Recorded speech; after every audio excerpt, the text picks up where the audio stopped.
আমি রান্না করব ইঁচড় চিংড়ি।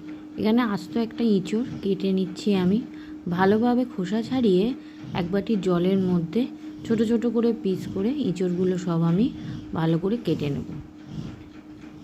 এখানে আমার সব ইঁচড়টা কাটা হয়ে গেছে। ভালো করে খোসা ফেলে দিয়ে আমি ইঁচড়টা কেটে নিয়েছি। এবার কড়াইতে জল বসিয়ে অল্প একটু আটা দিয়ে জলটা গরম হয়ে গেলে আমি ইঁচড়গুলো মিডিয়ামভাবে সিদ্ধ করে নেব।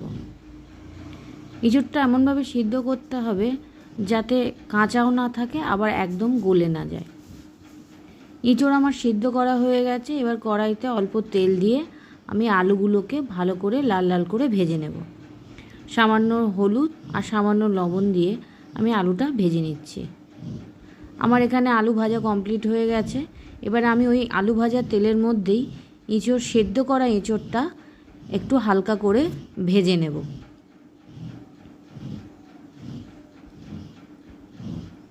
এপিট ওপিট উল্টে ইঁচড়টা আমি ভালোভাবে ভেজে নিচ্ছি।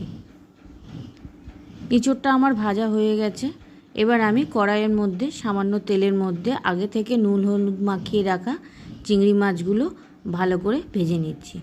চিংড়ি মাছটা আমি খোসা ছাড়িয়ে নুন হলুদ মাখিয়ে রেখেছিলাম। চিংড়ি মাছ ভাজা হয়ে গেছে। এবার কড়াইয়ে চিংড়ি মাছ ভাজা তেলের মধ্যে দুটো শুকনো লঙ্কা, কয়েকটা আস্ত গোটা গরম মশলা দিয়ে ভালোভাবে ভেজে নিচ্ছি। এবার আমি এর মধ্যে দিয়ে দেব পেঁয়াজ কুচি।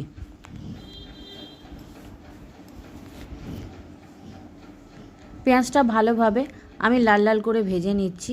আর এখানে দিয়ে দিচ্ছি কয়েকটা চেরা কাঁচা লঙ্কা। ঝালটা আপনারা আপনাদের স্বাদ মতন দিয়ে নেবেন। দিচ্ছি সামান্য লবণ, পেঁয়াজটা যাতে তাড়াতাড়ি ভাজা হয়ে যায়। সামান্য চিনিও দিয়ে দিচ্ছি।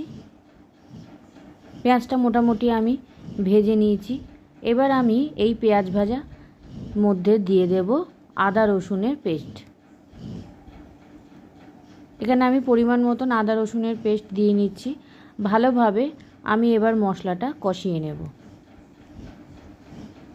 দিয়ে দিচ্ছি সামান্য হলুদ গুঁড়ো।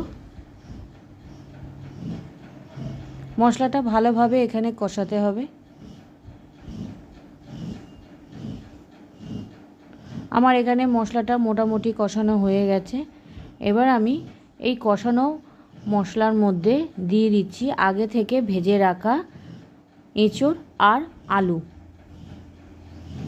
এঁচড় আর আলুটা আগে থেকে ভেজে রেখেছিলাম, সেটা মশলার সঙ্গে ভালোভাবে কষিয়ে নিচ্ছি। অনেকক্ষণ ধরে এটা কষাতে হবে।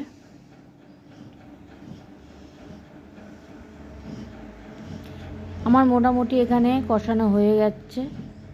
দেখুন এখানে সামান্য আমি চিনিও দিয়ে দিয়েছি। মিষ্টিটা আপনাদের স্বাদ মতন দেবেন। এবার আমি এর মধ্যে দিয়ে দিচ্ছি ভেজে রাখা চিংড়ি মাছগুলো। চিংড়ি মাছগুলো দিয়ে আমি সব কিছু একসঙ্গে ভালোভাবে আবারও কষিয়ে নিচ্ছি। 5 থেকে 7 মিনিট আমি ভালোভাবে এইভাবে কষাতে কষাতে এবার আমি এর মধ্যে দিয়ে দেব পরিমাণ মতন জল। জল দিয়ে আমি এটা সিদ্ধ হওয়ার জন্য রেখে দিচ্ছি। আমার এখানে এঁচড় চিংড়িটা সিদ্ধ হয়ে গেছে। সামান্য ঘি দিয়ে আমি এখানটা নামিয়ে দেব। এইভাবে এঁচড় চিংড়ি আপনারা একবার করে দেখবেন। ভালো লাগলে অবশ্যই লাইক কমেন্ট শেয়ার করবেন।